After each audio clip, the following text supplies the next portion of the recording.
I found a beautiful wedding ring at a thrift store, but I had no idea it was cursed. My name is Emily Carter, and I'm from a small town in Ohio. I've always loved vintage jewelry. There's something special about wearing a piece of history. But this ring was different. It wasn't just a piece of history, it was a piece of someone's life, and it almost cost me mine. It all started on a rainy afternoon. I was browsing a thrift store looking for vintage jewelry when I spotted it, a stunning wedding ring. It was old, with intricate engravings and a single diamond that caught the light in a way that made it seem almost alive. The price was too good to pass up, so I bought it without a second thought. Little did I know that ring would change my life forever. At first, everything seemed fine. I wore the ring everywhere, showing it off to my friends and family. But then, strange things started happening. I'd hear whispers in the middle of the night, even though I lived alone. Shadows would move on their own, flickering in the corners of my vision. And then there were the dreams.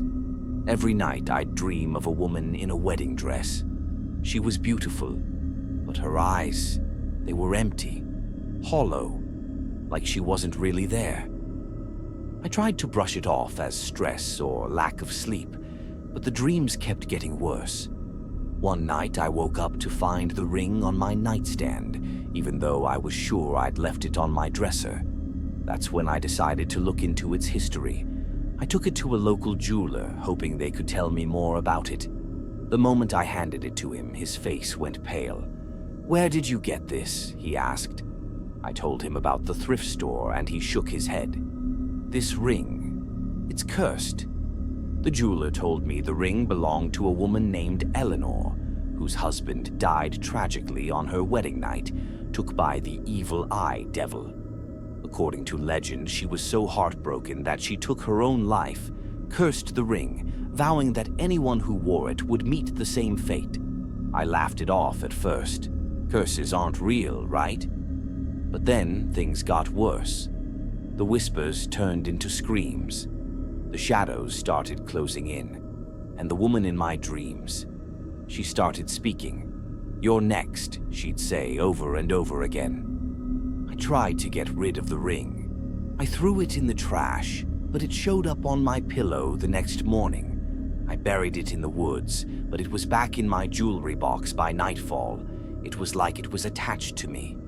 And then, one night, I woke up to find myself standing in front of my bathroom mirror, holding a pair of scissors. I wasn't in control of my body. I watched in horror as my hand moved closer and closer to my throat. At the last second, I snapped out of it and dropped the scissors. That's when I knew I had to do something drastic.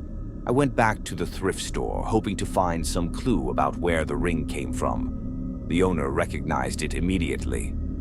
"I told her not to sell it," he said, his voice trembling. "But she wouldn't listen. You're the owner now. It's your burden." He gave me an address, a small, abandoned church on the outskirts of town. I drove there that night, the ring in my pocket. The church was dark and crumbling, but I could feel something pulling me inside. In the center of the altar was a photo of Eleanor, her eyes staring straight into mine. I placed the ring on the altar and whispered, "I'm sorry." The moment I did, the air grew cold, and the church filled with a blinding light. I shielded my eyes, but when I looked up, she was there. Eleanor.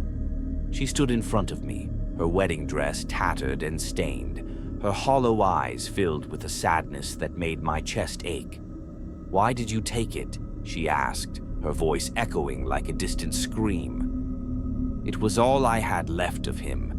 I fell to my knees, tears streaming down my face. "I didn't know," I said. "I didn't mean to hurt you. I just wanted something beautiful." For a moment, she said nothing. Then she reached out and touched my cheek.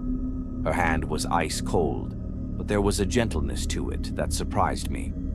You remind me of myself, she said, lost, searching for something to fill the emptiness. But this ring, it only brings pain. Let it go. I nodded, my voice trembling. I will, I promise. She smiled, a sad, fleeting smile. And then she was gone. The light faded, and the church was silent once more. I left the ring on the altar and never looked back. I thought I was free. But sometimes, late at night, I still hear her whispers.